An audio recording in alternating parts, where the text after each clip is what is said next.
Halo semuanya, selamat datang di podcast kita Cahaya Fakta. Hari ini kita bakal ngobrol soal hidup berdampingan di Bali, khususnya pengalaman warga non-Hindu.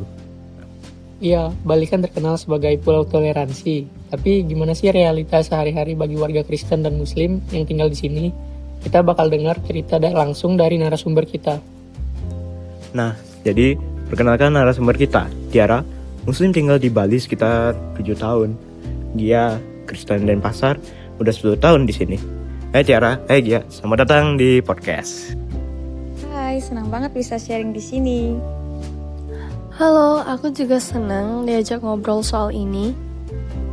Tiara, bisa ceritain nggak gimana rasanya tinggal di Bali sebagai orang Muslim? Awalnya cukup menantang sih karena mayoritas lingkungan saya tuh Hindu. Suara gamelan di pura kadang terdengar saat aku sholat, jadi harus atur waktu. Selain itu, aku juga sempat ngerasa asing karena kebiasaan sehari-hari tetangga kadang berbeda. Tapi lama-lama aku belajar untuk lebih fleksibel, kayak geser jadwal aktivitas gitu, atau kasih ruang supaya semuanya nyaman.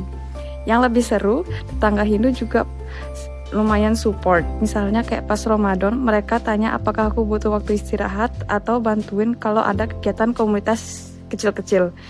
Jadi, aku belajar kalau komunikasi dan kesabaran itu kunci buat hidup berdampingan. Jadi ini kayak proses adaptasi yang juga bikin kita belajar sabar dan menghargai ya? Yap, betul banget. Aku ngerasa adaptasi itu bukan berarti ngalah, tapi lebih ke cara kita tetap nyaman tapi sambil menghargai orang lain. Iya, kalau pengalaman kamu gimana sih sebagai Kristen di Bali? Aku awalnya kaget juga karena lingkungan mayoritas sana kebanyakan Hindu dan ada banyak tradisi lokal yang masih aku belum ngerti. Misalnya, pas ada kegiatan di gereja ternyata ada odalan di pura yang dekat rumah. Awalnya aku juga agak bingung kan, tapi setelah ngobrol sama ketua Banjar dan tetangga, kita bisa koordinasi biar jadwal nggak tabrakan. Selain itu, aku juga belajar buat fleksibel. Kadang kegiatan gereja aku geser sedikit supaya nggak ganggu tetangga. Kadang tetangga malah bantuin dengan fasilitas kecil supaya acara lancar. Dari situ aku sadar karena kalau toleransi itu aktif, bukan cuma diam dan ganggu, tapi juga komunikasi, koordinasi, dan saling support.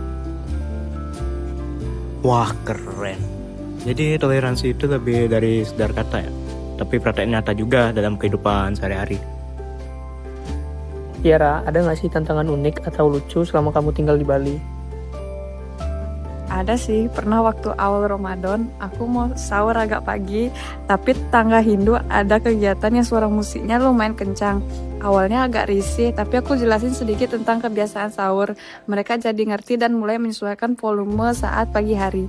Jadi, aku belajar kalau komunikasi itu penting banget. Ah, seru juga ya.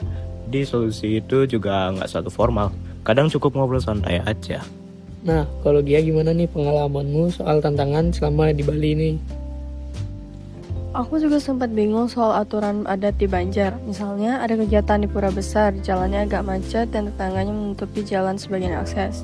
Awalnya juga aku sempat panik kan karena ada acara gereja di sore harinya. Tapi akhirnya aku ngobrol sama ketua Banjar, kita koordinasi dan aku geser acara dikit. Dari situ aku belajar kalau emang fleksibilitas itu penting. Juga jangan takut untuk minta bantuan tetangga, ternyata mereka cukup kooperatif kalau kita jelasin dengan sopan. Tiara, kalau boleh kasih tips buat yang pengen hidup rukun di Bali, apa nih?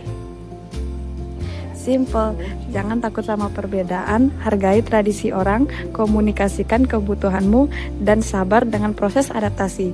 Dengan begitu, hidup berdampingan jadi lebih nyaman. Kalau Gia, kamu mau namain? Betul, perbedaan itu justru bikin hidup kita lebih pengalaman. Jangan ragu untuk interaksi sama tetangga karena belajar soal kebiasaan lokal dan saling support juga. Toleransi itu aktif, bukan cuma diam saja. Makasih banyak Tiara dan Gia udah berbagi cerita dan pengalaman kalian.